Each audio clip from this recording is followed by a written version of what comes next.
I don't know how that is going to play out because I know that it's very, very popular and millions of people. And where there are millions of people, there are millions of people who are very interested in continuing to do it regardless of whether it's legal or not.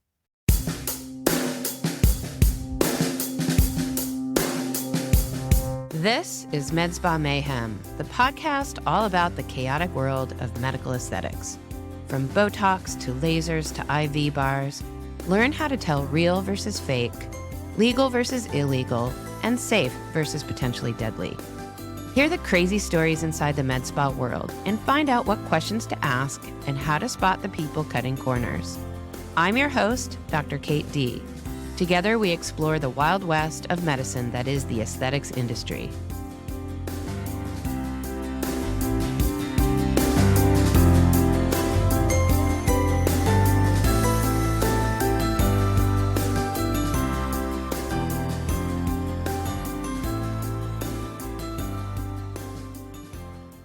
Hi, this is Dr. Kate D, and there has been a development in the Tirzepatide Saga that I wanted to talk to you about today. As you probably know, we've done 2 episodes previously about the use of Ozempic, which is semaglutide, is the generic name, and Mounjaro, which is Tirzepatide, as a generic name. And both of those have been used for weight loss in many different programs across the country. There are online sources. Weight Watchers is doing it now. Noom is doing it. All kinds of med spas are doing it. Individual doctors are doing it. And so these drugs have proved themselves very effective. And we started a program at my med spa a few months ago using Tirzepatide. Why? Because semaglutide's been around for longer, and semaglutide has a fair number of side effects, and I've never felt comfortable using semaglutide because of all the side effects. It's kind of, a lot of trade-offs with that. But when Tirzepatide came around, it has fewer side effects and actually more weight loss.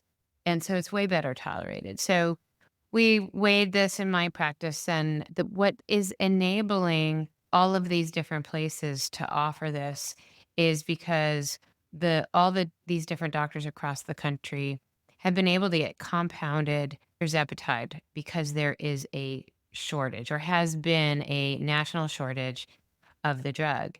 And because it's a new drug, it's under patent by the company that makes it. So Ozempic is made by a company called Novo Nordisk and is still in short supply. Novo Nordisk doesn't have enough factories to make it. And so it has been available because of an emergency FDA order that says there's a national shortage, and therefore compounding pharmacies are allowed to legally make that stuff. Okay. And then all these different, doctors and other kinds of facilities across the country can obtain it. And we've talked about the 2 different kinds of compounding pharmacies there are in the country, 503A and 503B. And suffice it to say that most of you, if you've had a compounded medication ever in your life, you probably got it from a 503A pharmacy. They will make a compounded medication specifically for you, and you get it from that compounding pharmacy. So if you've had hormones or any other drug, you've probably experienced that. Well, then there are these other 503B compounding pharmacies. Those are authorized by the FDA to produce drugs for doctors to dispense in their offices, so you can order them in bulk. This is kind of an additional cost savings, but also the advantage of those pharmacies is that they are basically held to the same standard of any drug manufacturer. So those facilities are inspected, and they have to prove that what's in the little vials is what's supposed to be there, and it's in the accurate amounts. And so it's much safer to get your drugs from a 503B compounding pharmacy. Anyway, so up until recently, Tirzepatide, Mounjaro, or Zepbound is the weight loss medication that is the name of it. So Eli Lilly makes that stuff, and Eli Lilly has been building factories or facilities and trying to up their supply. And they talked to the FDA last year and said, hey, we can make enough. You need to take this off of the shortage list. Why do they want to do that? Because they charge a lot of money for their drug, and it's their patent, and they don't want to have people essentially, you know, taking the revenue that they would have made by producing this drug. So that happened late in 2024, and the FDA all of a sudden announced there was no longer a shortage. And people across the country kind of went crazy because they're like, you've got to be kidding me. There's millions and millions of people getting this compounded stuff.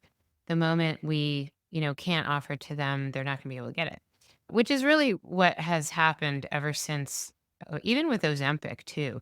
Both Ozempic and Mounjaro are really in short supply. So when your doctor actually does prescribe it, so very few people actually meet criteria to be treated with these drugs in the first place. But even if you do, you go to the pharmacy, they don't have it. So anyway, there's a big lawsuit.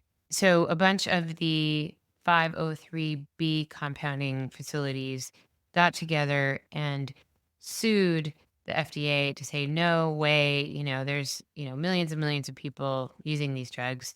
There's still a shortage. And so the FDA put that decision on hold.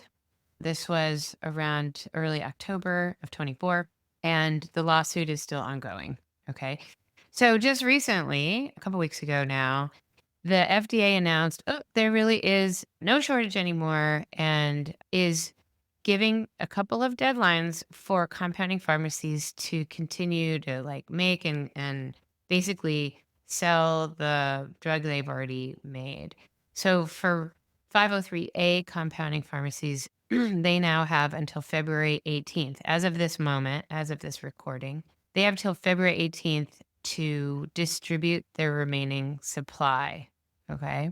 503B compounding facilities have been given a little bit longer runway. They have until March 19th, 2025 to distribute any compounded tirzepatide in their inventories. So what does this mean for med spas across the country? What does it mean for my practice? What does it mean for all the patients across the country who are using this drug to lose weight, for their diabetes, for all the various purposes? Well, right now, we don't 100% know, but we think that there's going to be a shift back to traditional prescribing. So first of all, there's probably going to be a big shift from tirzepatide to semaglutide, because semaglutide is still on the shortage list. The drag for anybody on tirzepatide is if you're on that and you like it, you're really probably not going to like semaglutide because there's more side effects, and nobody wants to go from a drug that's better to a drug that's worse. But I think a lot of people probably will, because it will still be available and it will be much, much, much cheaper. So the people who are on tirzepatide will be shifted towards the FDA-approved Mounjaro and Zepbound. Many of them will not be able to get that prescription because they don't necessarily qualify for the strict parameters for prescribing that. And my guess is that many of them will get the prescription, go to the pharmacy, and it won't be there. Or the wrong dose will be there. Or, there'll be half a dose and they'll have to double it. Or there'll be twice a dose and they'll have to figure out how to split it. Or there won't be any. Or they'll get on it and they'll be happy, and then they'll go back for a month's supply and it won't be available. This is my guess. So, but right now, this is what is supposed to happen. So clinics who are currently offering it are supposed to phase this down. And I don't know how that is going to play out, because I know that it's very, very popular and millions of people. And where there are millions of people, there are millions of people who are very interested in continuing to do it regardless of whether it's legal or not. So that is my big problem, is that I think that we won't be able to do it anymore, and we're going to be deciding whether to switch to semaglutide or whether to shut the program down, or we're not really sure. The reason that we can do it is because we charge way less than getting it from the pharmacy. Now, will there be coupons maybe that bring the price down so people can afford it? Maybe that'll happen. My guess is that the cost, if you are going to switch to Mounjaro or Zepbound from generic tirzepatide, cost is probably going to go way up. So my guess is that the shortage is going to rear its ugly head again, and indeed there will be, sort of validation that, oh my gosh, there really is a shortage, and the FDA might have to go back to declaring that. Currently, the lawsuit is still ongoing, and I don't know when that is supposed to be finalized or if it will be. And I don't personally understand whether the 503B pharmacies that are lodging the lawsuit, if they are going to be held to this decision or not. Now, the pharmacy that we have been using is one of those. And so it is very unclear to me right now. I think that clinics, doctors, businesses, Noom, Weight Watchers, I think everybody is probably scrambling around with their lawyers trying to figure out what's going to happen now, because I think there's going to be a lot of very unhappy people if this is no longer going to be available. I think what all these different vendors and clinics across the country have done is brought this drug, made it available to people who really couldn't have gotten it otherwise. And this all started with me because I had an acquaintance who was actually prescribed Ozempic, who went to the pharmacy to try to get it, and it was going to be $1,600 a month. And this was somebody who just could not afford that. And so they went without that until we started our program, and then that person was able to afford it. So what's going to happen to all those people, right? I personally, my experience with it is that I've lost about 20 pounds since trying it. I went on the very lowest dose to trial this before we ever, offered this to patients. And I managed to lose 20 pounds on the lowest dose, which is generally considered not even therapeutic, but for me, it certainly was. And I've been on maintenance ever since, and I've been able to keep that off. And as a physician, I hopefully will still have access to this drug, but I really fear for, anybody who really, really needs it. And I know some people out there might be rolling their eyes like, who really needs it?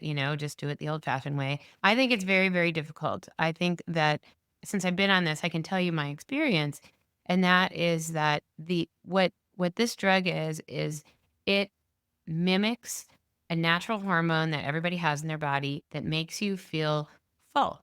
And it just makes you feel like you're not all that hungry. And you can eat a smaller amount of food and feel full. And I actually think, having taken care of patients now in our clinic for several months and having experienced it myself, and having several friends who have always had a lower intake than I did. Always, it was no big deal for them. They were full, they stopped eating. And for me, it's like, oh, that's so yummy. I want to finish it, even if I'm full. Right. So, but I really truly believe that in the human condition, there's a spectrum of how much of this hormone is just flowing around people's bodies. And some people have a pretty high level, and it's not hard for them to just stop eating when they're full. And other people have a very low level, and they are always hungry, and they are just eating, eating, and because they're just sort of never sated. And then there's all people in between, right? I wouldn't say that I'm similar to that person who eats, constantly, but I definitely have a higher hunger than a lot of my acquaintances and friends. So I think that what this drug is doing is providing that and bringing people who really have a very low level of that natural hormone, bringing it kind of back into what is more kind of normal and physiologic and healthy for, adult humans. And it really enables you to eat normal, sort of ordinary portions that are enough for life sustaining, enough to keep your muscle, enough to have a lot of energy, but not so much that you just keep gaining fat. So I do think that tirzepatide is a really fantastic drug. I do think it's better than semaglutide. There are new ones being developed right now, and I have no doubt. I believe the next one is supposed to come out sometime in 2025. That remains to be seen. But I suspect that one will go straight into a shortage situation because of the way that these other drugs have proven themselves to be so useful. So if the new one has even fewer side effects with similar or better weight loss than tirzepatide, then that will probably be, the number one most popular drug. So we don't really know what's going to happen, but that's the state of affairs right now. I have meetings set up in the next couple weeks to sort out how this affects us, and we're just going to have to figure it out. I have no doubt that there are plenty of people who are planning to continue offering this kind of on the side in such a way that is probably not legal. I'm just not willing to do that myself. But as we've covered in this podcast, there are plenty of people in this country who are very much willing to offer illegal services and take money for it. So the jury's out on that. I have one other update for you all that's related. So we had 2 different episodes in the past about a Dr. Sagan here in Seattle who was sued by the Washington State Attorney General for a lot of fraudulent activity. Well, he is being sued again, this time by none other than Eli Lilly. And so apparently on his website, I had to confirm this, it's still there. He was claiming to have Manjaro and Zepbound and Tirzepatide on his website. He actually on his website also claims to have Ozempic and semaglutide. And the problem with that is that he was using marketing in order to claim that he had the real drugs from Eli Lilly when he didn't. So the court case was filed this summer. Eli Lilly plaintiff against Alderwood Surgical Center doing business as Allure Aesthetic, Gallery of Cosmetic Surgery, and Seattle Plastic Surgery. And basically they are suing him for trademark infringement, false advertising, false designation of origin, and unfair and deceptive trade practices, and they're demanding a jury trial. So that should be really interesting. I thought, by the time I'm reading this, because it's months later, that those claims would be off the website, but they're still there on his website. So I do think it's interesting. He was caught, he was fined $5 million, but, he didn't go to jail. He's still practicing medicine, and he's still doing this kind of fraudulent advertising on his website. So it'll be interesting to see how this lawsuit goes forward. My guess is Eli Lilly has a lot of money, and they will take this as far as they can possibly take it, and they probably won't shut him down, but they are going to make it so that he's really not going to be able to advertise the way he is right now. So that is the update on Dr. Sagan.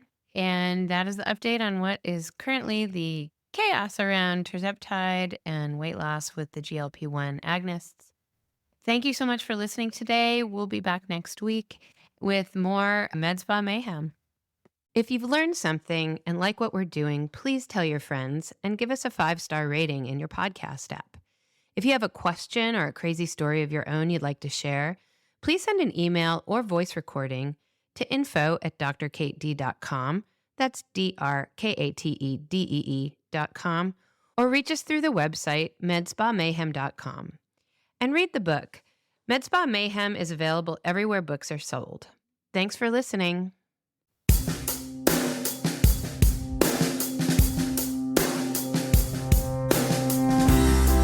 This has been MedSpa Mayhem with Dr. Kate D. We are so grateful you're listening, and we hope you've learned at least one fun or possibly disturbing fact today. Don't forget to hit subscribe on your podcast app and leave us a 5-star review. And read the book. MedSpa Mayhem is available everywhere books are sold. Links and more can be found in the show notes and on medspamayhem.com.